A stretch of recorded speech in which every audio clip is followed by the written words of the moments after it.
பீஸா சாப்பிடணும் போல இருக்குது, பட் டயட் ஃபாலோ பண்ணுறேன் என்ன பண்ணுறதுன்னு யோசிச்சிருந்தீங்கன்னா இந்த ஹை ப்ரோட்டீன் ஃபைபர் ரிச் அதிகமாக இருக்க பீஸா வந்து செஞ்சு சாப்பிட்டு பாருங்கள். குழந்தைங்களுக்கும் இது கொடுக்கலாங்க. ஃபஸ்ட்டு பாசிப்பயிறு கடலைப்பருப்பு ஓவர் நைட் சோக் பண்ணிவிட்டு நெக்ஸ்ட் டே மார்னிங் மிக்ஸி ஜாரில் ஆட் பண்ணிக்கோங்க. இது கூட உப்பு பேக்கிங் சோடா ஆட் பண்ணி நல்லா தோசை மாவு கன்சிஸ்டன்சிக்கு அரைச்சி எடுத்து வச்சுக்கோங்க.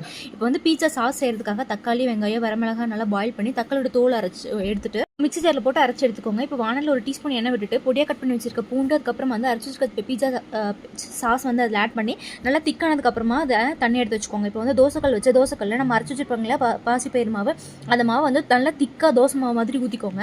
இப்போ ஒரு சைடு நல்லா வெந்ததுக்கப்புறமா இன்னொரு பக்கமாக திருப்பி போட்டு பீஸா சாஸ் அதுக்கப்புறமா உங்களுக்கு தேவையான வெஜிடபிள்ஸில் ஆட் பண்ணிவிட்டு மேலே சீஸ் துருவி போட்டுட்டு ஒரு 15 to 25 மினிட்ஸ் வந்து நல்லா ஸ்லோ குக் பண்ணுங்கள். அவ்வளோதாங்க. மேலே வந்து ஆரிகானோ சில்லி ஃப்ளேக்ஸ்லாம் போட்டு சர்வ் பண்ணுங்கள். அட்டகாசமாக இருக்கும். ஃபைபர் அதிகமாக இருக்குது, ப்ரோட்டீன் அதிகமாக இருக்கனால ரொம்ப நேரம் ஃபில்லிங்காக இருக்குங்க. வீடியோ சேவ் பண்ணிட்டு ட்ரை பண்ணி பாருங்கள். என் கூட ஷேர் பண்ணிக்கோங்க. உங்கள் ஃப்ரெண்ட்ஸ் அண்ட் ஃபேமிலி யாராவது டயட் இருக்காங்க அப்படின்னா அவங்களுக்கு ஷேர் பண்ணி இதை ட்ரை பண்ணி பார்க்க சொல்லுங்கள். See you, bye.